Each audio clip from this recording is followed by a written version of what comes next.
शहजादियों का वतन राज्य आमर्या, जहां धूप भी सोना लगती थी और हर सुबह महल के 7 रंगों के झंडे हवा में लहराते थे। ये झंडे 7 शहजादियों के थे: अमीरा, जारा, हिना, लैला, सारा, रानिया और मेहर। मैं हूं Amaira. मंजारा।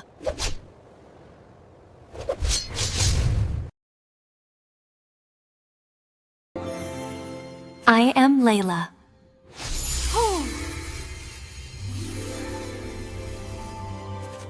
I am Sarah.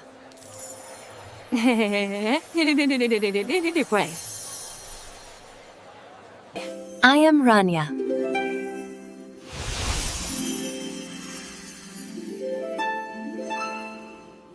I am Meher. Yeah, Meher.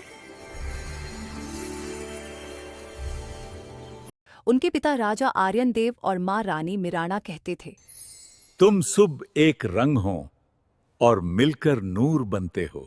लेकिन हर रोशनी के पीछे एक छाया होती है, और वो छाया थी महारंजना, राजा की पुरानी सलाहकार, जिसे एक वक्त पर राज से निकाला गया था। उसने कसम खाई थी, मैं इन 7 फूलों को इतना तोड़ दूंगी कि इनके बीच कभी एकता न रहे। I will take revenge from them. राजा आर्यन बुजुर्ग हो चुके थे। मेहर सबसे छोटी, लोगों के बीच चलती थी, उनसे बात करती थी, बच्चों के साथ खेलती थी। सब कहते थे, यह तो लोगों के दिल की रानी है। अमीरा दरबार संभालती, जारा सेना, लैला लिखाई और कानून, सारा बाजार और अर्थव्यवस्था, हिना लोगों की सेवा और रानियां उत्सव और कलाकारी। सब कुछ सुंदर चल रहा था जब तक महारंजना दोबारा महल नहीं आई। वो खुद को बुजुर्ग सलाहकार कहकर वापस आई और राजा के पुराने दोस्तों ने उसके लिए जगह मांग ली। किसी ने न सोचा यह औरत क्या तूफान लाएगी।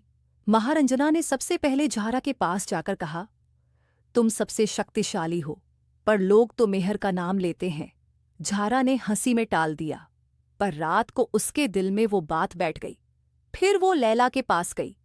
तुम्हारे लिखे कानून को कभी दरबार में श्रेय नहीं मिलता, सब कहते हैं, मेहर ने कहा। लैला भी चुप रही, पर उसके कलम की रफ्तार धीमी पड़ गई। महारंजना ने एक एक करके सबके दिल में झर डाला। हिना के पास गई।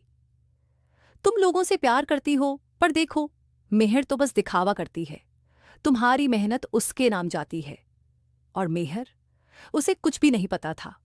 वो हर रोज बहनों के कमरे जाकर मिलती, पर अब सब उससे थोड़ा थोड़ा बचने लगी थी। एक दिन राज्य का खजाना चोरी हो गया। सिक्के और हीरे रात के अंधेरे में गायब हो गए। सबकी नजर मेहर पर गई, क्योंकि उस दिन उसने बाजार में लोगों को दान दिए थे। झारा चिल्ला उठी, हम सब रात भर महल में थे, पर तुम लोगों के बीच थी, तुम ही ने दिया होगा किसी को। मेहर का चेहरा सफेद पड़ गया। मैंने कुछ नहीं लिया दीदी। पर कोई नहीं माना। राजा आर्यन बीमार थे और महारंजना ने धीरे से कहा, महाराज, जब तक मेहर को अलग नहीं करेंगे, आमर्या की इज्जत मिट्टी में मिल जाएगी। उस रात मेहर को महल से बाहर भेज दिया गया। उसकी आंखों के सामने उसका घर, उसकी बहनें सब दूर होते गए। 2 महीने बाद आमर्या में अफरा तफरी मच गई। झारा और लैला के बीच विवाद, हिना और सारा के बीच नफरत। रानिया ने रोना बंद कर दिया। महल टूटने लगा। हर दिन कोई न कोई शहजादी अपनी बहन से लड़ती। तब एक रात रानिया ने चुपकर महारंजना के कमरे में उसका संदूक खोला। अंदर मेहर का हार, राज्य के सोने के सिक्के और एक काला पत्र मिला, जिसमें लिखा था, सतरंग को तोड़ दो, ताज तुम्हारा होगा। रानिया समझ गई, मेहर बेवजह दंडित की गई थी। रानिया ने सब बहनों को बुलाया। सब थकी हुई थीं, आंखों के नीचे नफरत के निशान। रानिया ने सबके सामने पत्र रखा। अमीरा पढ़ते ही रो दी। झारा चुप हो गई। हमने मेहर को दुख दिया। बिना सोचे, बिना पूछे सबने एक साथ कहा, हमें उसे वापस लाना होगा। वो 5 बहनें घोड़ों पर चढ़कर जंगलों, नदियों और पत्थरों से गुजरी। आखिर एक छोटे गांव में मेहर मिल गई, लोगों के बीच, उनके बच्चों को पढ़ाते हुए। जब उसने बहनों को देखा, उसके चेहरे पर पहली बार आंसू आए। अमीरा ने हाथ जोड़ा, हमें माफ कर दो छोटी, हम महारंजना के जाल में फंस गई थीं। मेहर ने धीरे से कहा, मैं तो कभी गुस्सा हुई ही नहीं। मैं तो सिर्फ इंतजार कर रही थी कि तुम्हें याद आए।